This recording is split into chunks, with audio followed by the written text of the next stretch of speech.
তখন আমি কলকাতার কলেজে পড়ি। কলকাতারই একটা মেস বাড়িতে ভাড়া থাকি। এক শনিবার দুপুরে আমার কাছে একটা চিঠি এলো।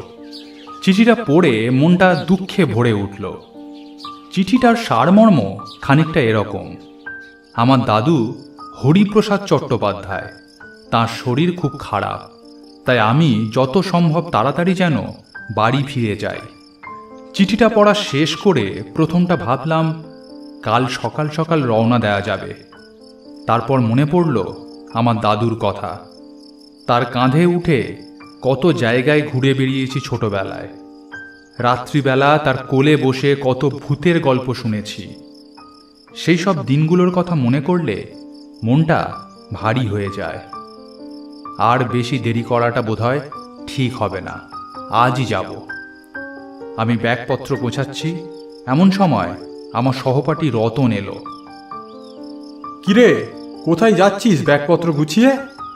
তাকে সমস্ত ব্যাপার বিস্তারিত জানালাম। হ্যাঁ হ্যাঁ, একদম দেরি করিস না, বেরিয়ে পড়। আর টর্চ আছে তো তোর? পৌঁছতে পৌঁছতে রাত হয়ে যাবে কিন্তু। না, আমার কাছে টর্চ তো নেই।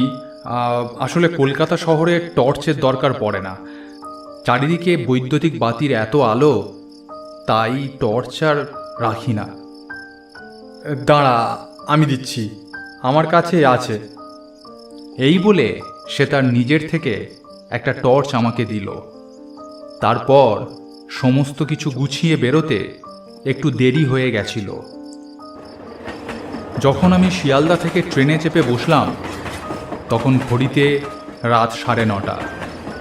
চাঁপাতলা স্টেশনে যখন ট্রেন থেকে নামলাম তখন ঘড়িতে রাত 12:30।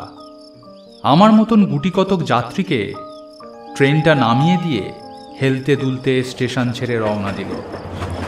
মিনিট 5 মধ্যে স্টেশনে নামা গুটিকতক লোক তাড়াহুড়ো করে এদিক ওদিক চলে গেল। এখন স্টেশন আবার জনশূন্য। শুধু স্টেশনের মাঝে স্থিরভাবে দাঁড়িয়ে আছে ইলেকট্রিক পোস্টের আলোগুলো। মনে মনে ভাবলাম, না, এই স্টেশনের কোনো পরিবর্তন হয়নি। আজ থেকে 5 বছর আগে যা ছিল আজও তাই আছে। আর বেশি না ভেবে স্টেশনের বাইরের দিকে রওনা দিলাম। স্টেশনের বাইরে গিয়ে দেখলাম এক কোণার একটা দোকান খোলা। আরে, এটা যে হরিদার চায়ের দোকান। এখানে ছেলেবেলায় দাদুর সাথে কতবার এসেছি। তারপর নিজে যখন বড় হলাম তখন বন্ধু বান্ধবের সাথে আসতাম চা খেতে। এত রাত পর্যন্ত হরিদার দোকান খুলে রেখেছে, যাই একবার ঘুরে আসি।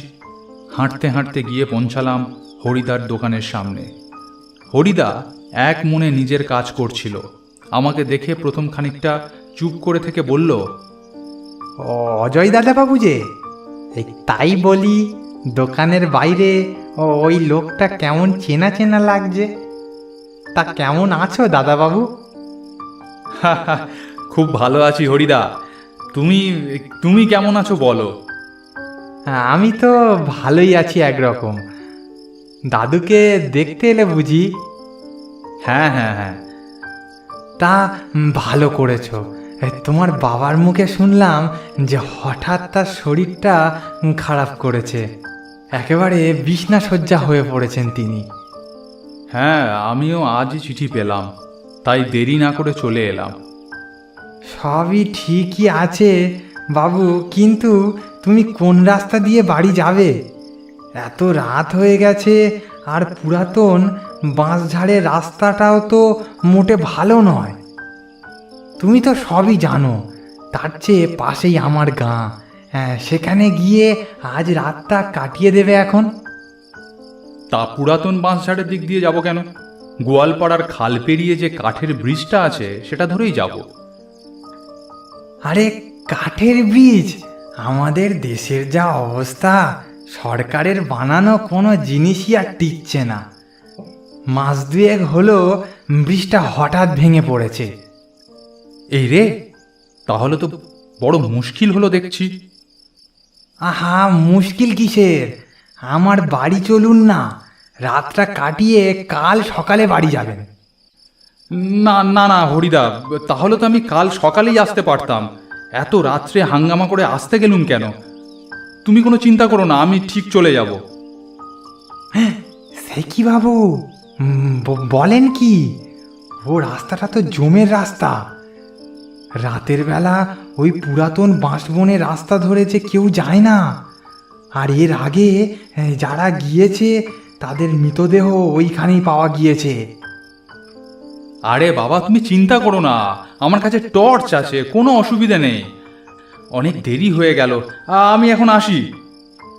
হ্যাঁ, একান্তই যাবে যখন, তখন সাবধানে যাবে। এই পর্যন্ত কথোপকথন হবার পর আমি পেছন ফিরে খানিকটা হাঁটা দিয়েছি, এমন সময় পেছন থেকে হরিদা ডাকলো, এই দাদা বাবু, ও দাদা বাবু। আমি আবার হরিদার দোকানের সামনে এসে দাঁড়ালাম। এই আজকেই আমার এক আত্মীয় তারাপীঠে গিয়েছিল। ফেরার সময় মায়ের পায়ের ফুল দিয়ে গেছে আমার দোকানে। এটা তুমি নিয়ে যাও, মা তোমায় রক্ষা করবেন।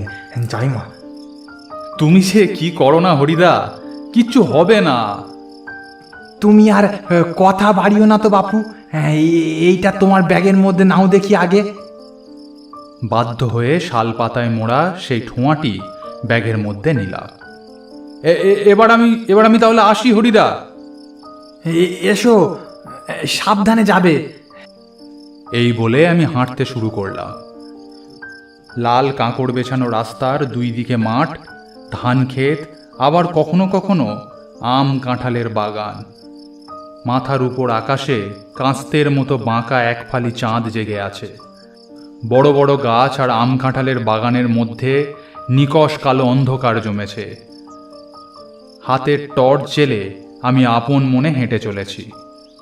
মনে পড়ল যে ছোটবেলায় এই পুরাতন বাঁশবনের জায়গাটি খুব বিভীষিকাময় ছিল আমাদের কাছে। এই জায়গাটিকে ঘিরে নানান ভুতুড়ে গল্প শুনেছি। কোনো অচেনা পথিক রাত্রে ওই জায়গা পেরোলে পরদিন তার মৃতদেহ পাওয়া যেত বাঁশঝাড়ের মধ্যে। আজ থেকে 10-12 বছর আগে আমি নিজে দেখেছি এক প্রতীকের রক্তহীন দেহ। দাদুর কাছেও শুনেছি ওই বাঁশঝাড়ের মধ্যে এক পিশাচ থাকে। তাই ছোটবেলায় বাড়ির লোক এবং গাঁয়ের সবাই ওই জায়গাটাকে এড়িয়ে চলত। দিনে মানেও সেই জায়গাতে যাওয়া আমাদের নিষেধ ছিল। তবে এখন আমি বড় হয়ে গেছি, আর ভূতটুত বিশেষ মানি না। কিন্তু এখানকার লোক যেমন ছিল ঠিক তেমনই রয়ে গেছে। তবে আর আমি ছোটও নেই, আর আমার ভয় পাওয়ার সেই বয়সও নেই। মনে মনে খানিকটা হেসে হাঁটতে থাকলাম। ঝোপঝাড়ের মধ্যে থেকে এক টানা ঝিঝি ডেকে চলেছে। দূরে মাঠের ওপারে শিয়াল ডাকছে।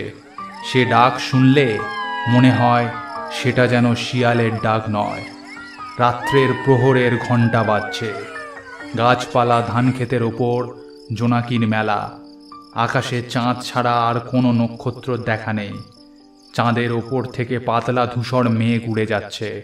বেশ কিছুক্ষণ হাঁটার পর আমি পৌঁছালাম সেই পুরাতন বাঁশবনের কাছে। বাঁশবনে ঢোকার আগে দেখলাম নীলচে ফিকে আকাশের উপর কালো ছায়ার মতো বাঁশ গাছগুলো দাঁড়িয়ে আছে, যেন ওর মধ্যে ঢুকলে আমি আটকে পড়ব সারা জীবনের মতো। তবুও আর বেশি না ভেবে ঢুকলাম বাঁশবনের ভিতরে। ভিতরে ঢুকে বুঝলাম চারিদিকের পরিবেশে কিছু একটা অস্বাভাবিক জিনিস ঘটে চলেছে। খানিকক্ষণ এগিয়ে বুঝলাম বাঁশবনে আজ ছিঁচি ডাকছে না কেন। রাত্রের শীতল বাতাস বাঁশবনের মাথার উপর দিয়ে বয়ে যাচ্ছে। বাঁশ গাছের ডালে ডালে ঘষা লেগে সরসর শব্দ হচ্ছে। হেঁটে যাচ্ছি, এমন সময় মনে হলো আমার পেছন দিয়ে কেউ এদিক থেকে ওদিকে চলে গেল। স্পষ্ট শুনলাম বাঁশ পাতার উপর দিয়ে তার পায়ের শব্দ। পিছন ফিরে দাঁড়াতেই কেউ কোথাও নেই। তারপর মনে মনে ভাবলাম হয়তো গিরগিটি বা ওই জাতীয় কিছু হবে। আবার সামনের দিকে ফিরে হাঁটতে শুরু করলাম। একটু হাঁটতে না হাঁটতেই হঠাৎই দাঁড়িয়ে পড়লাম একটা ভয়ঙ্কর অট্টহাসির শব্দে।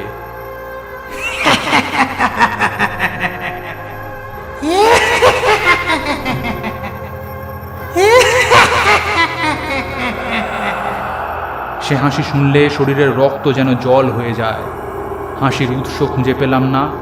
হাসিটা যেন বাঁশবনের প্রত্যেকটা ঝোপে ঝাড়ের মধ্যে থেকে গুঞ্জরিত হচ্ছে। প্রথমটা বেশ খানিকটা ঘাবড়ে গিয়েছিলাম। তারপর ভাবলাম, চোর ডাকাত নয় তো? কে ওখানে? কে হাসছে? আমার কাছে কিছু নেই, টাকা পয়সা যা আছে তাতে তোমাদের কিচ্ছু হবে না। কোনো উত্তর নেই। আমি আবার হাঁটতে শুরু করলাম সামনের দিকে।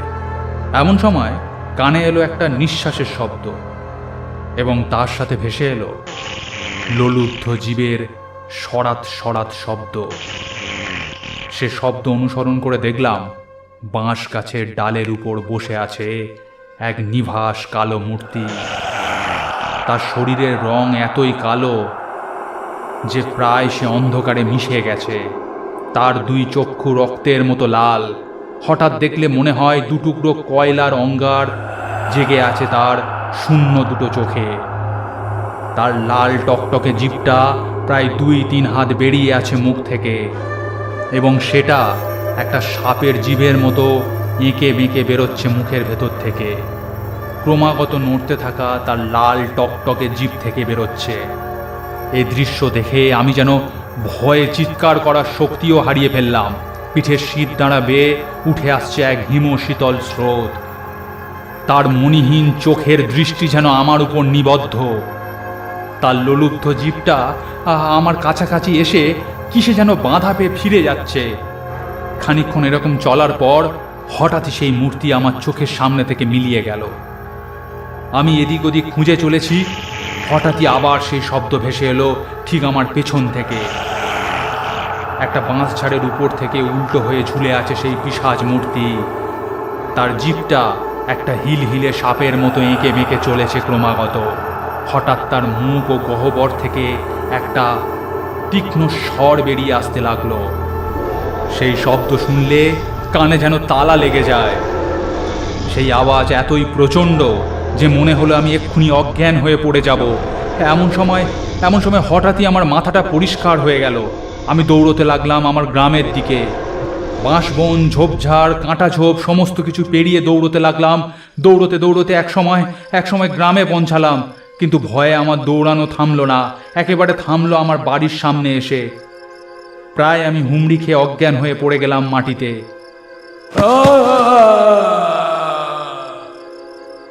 আমাকে বেশ কিছুক্ষণ সেবা শুশ্রূষা করে যখন আমার জ্ঞান ফিরল, তখন আমি পুরো ব্যাপারটা বাড়ির লোককে জানালাম। সমস্ত ব্যাপার শুনে তারা আমাকে খুব বকাবকি করলেন। কলকাতায় না ফিরে সপ্তাহখানেক বাড়ির আদর যত্নে সুস্থ হয়ে উঠলাম, এবং একটা অদ্ভুত ব্যাপার ঘটল। আমাকে দেখার সঙ্গে সঙ্গে দাদুও ধীরে ধীরে সুস্থ হয়ে উঠলেন। একদিন সকালের দিকে আমি দাদুর ঘরে গিয়ে বসেছি। তিনি এখন বিছানায় একা একা উঠে বসতে পারছেন, কথা বলছেন, আগের থেকে অনেক ভালো আছেন। সেদিন কি হয়েছিল রে দাদু ভাই? আমি পুরো ব্যাপারটা তাকে জানালাম। সমস্ত ব্যাপারটা শুনে বুঝে তিনি বললেন, দেখো দাদু ভাই, আমরা বড় হয়ে যাই, সময় বদলে যায়। এমন অনেক জিনিস আছে যা আজ থেকে 100 বছর আগেও যা ছিল এখনো তাই আছে। তাই তোমায় বলি, আমাদের এই জাগতিক পৃথিবীর বাইরেও একটা জগৎ আছে, সেটাকে আর অগ্রাহ্য করো না।